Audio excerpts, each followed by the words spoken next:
Y'all, Wizard101 is about to do something massive. A lot of people are talking about this. For some context, over the past few years, Wizard101 has slowly been adding world elixirs into the crown shop. And I'm in test run right now, and it looks like they're adding a whole lot more. So if you've been like, I don't know, living under a rock, you might be wondering what a world elixir is. Basically, right, if you've already quested through a world, you have the ability to unlock the purchase of these elixirs in the crown shop. And by buying these, you can basically automatically quest through the entire world. So these are worlds that take anywhere from like literally 2 hours to several hours, depending on which ones we're talking about. And in test run right now, we'll have the option to skip all of these. Why is this such a big deal? Because this is what the live realm version of the world elixirs looks like. In live realm, in the crown shop, there's one elixir for 30,000 crowns that levels you up all the way through Dragonspire to level 50. And then there's only 3 more elixirs that you can purchase through that. The furthest you could ever quest automatically in live realm by using crowns is just through Avalon, which is kind of serious because for a lot of people, Azteca is super grindy.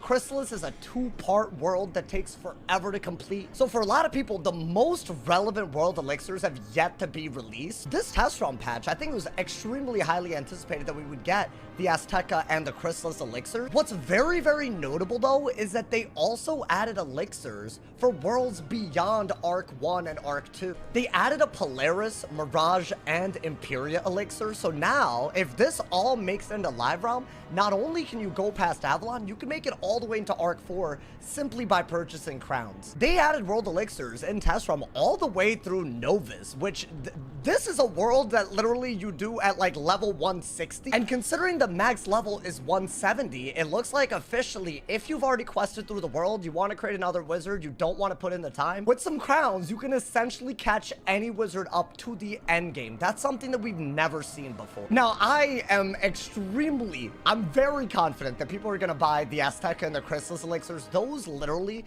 I bet you could make them even more crowns than the current Avalon elixir in live realm. I guarantee it would fly off the shelves. This is something that a ton of people want to skip. But I think whether the other elixirs are things that people want to use or not simply comes down to the pricing. Based on live realm prices, we already know one thing. One, these are not cheap.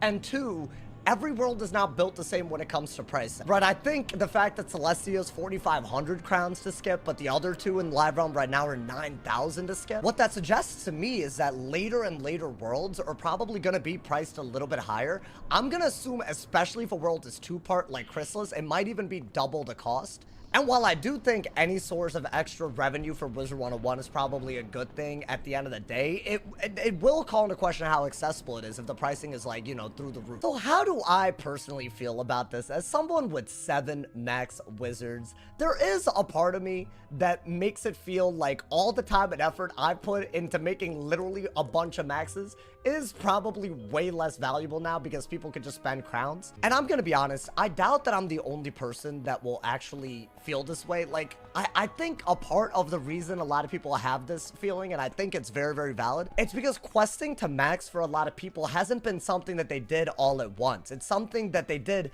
10 levels at a time as each of these worlds released, and they never expected Wiz to put out an elixir where you could just skip them for something like 9,000 crowns. And while the effort was probably a lot, I do think there is some illusion of time spent on that isn't really there. Right, like let's say you were to do all of that questing all at once. It wouldn't take the 10+ years that tons of people have taken to get a bunch of maxes. Right, you wouldn't have to wait for a new world to release. And I think that is part of why people are a little biased towards feeling that their time is going to be especially devalued by these elixirs. At the end of the day, if you did naturally quest, you probably got all sorts of drops that they are not going to be accounting for with these elixirs. Now, they have designed later worlds especially to actually drop things like spell elements. That's like the question mark that you see on like quite a few quests after you hit a certain point. And because what the elixir really does is it quests your wizard from the beginning of the quest in a world to the end of the last quest in the world as well, you'll still get the quest rewards. So I feel like certain drops like spell elements,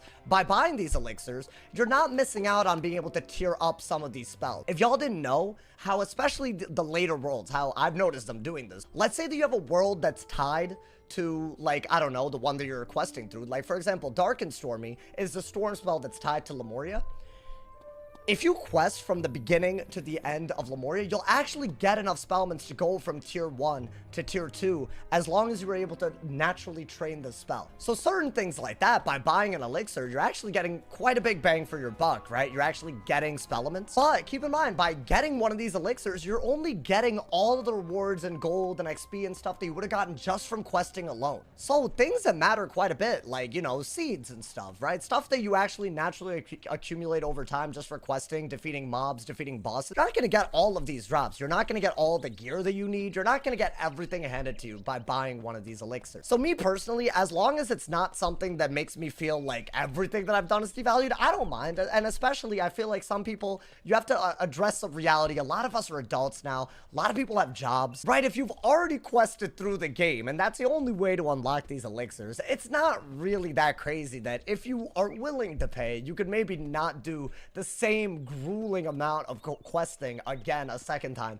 to make a second or third or fourth wizard. I think at the end of the day, that is the audience's caters to people that, you know, probably have more money at less time and have already done all of this questing before, but I don't think it's aiming to, like, you know, be a substitute fully anyways to the actual traditional questing. Would I recommend using these elixirs? I think you should use them, but only for the worlds that actually are hard. I think Chrysalis and Azteca, those two elixirs, especially because the end of Arc 2 is a goddamn nightmare, I think those are probably gonna be worth the crowns as long as they're not like way above the 9,000 that Avalon is in Live Realm right now. But I do think it's worth noting, some of the worlds, especially in Arc 3, are actually really, really fast. Polaris is notoriously known for a very small number of quests. I don't think, even if it's later in the arc and you're just trying to skip everything, I don't think a world like Polaris is worth using a world elixir to skip. So in my opinion, the people that get the biggest bang for their buck out of this update when it goes live, they're gonna pick and choose which worlds. Maybe it's based on their personal preferences. Maybe if you like a world for its vibe, maybe don't skip it. But I don't actually recommend buying every single elixir to fully skip everything, because not only are you missing out on some rewards that you are going to get by naturally questing, some of these elixirs probably, they could not be made to be worth it. But yeah, y'all, this is a big change. Huge amount of world elixirs that probably will be going into live either this update or very soon after.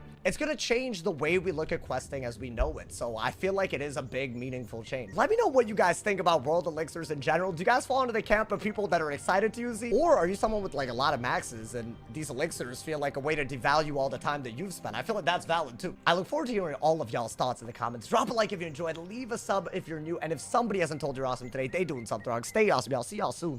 And yeah.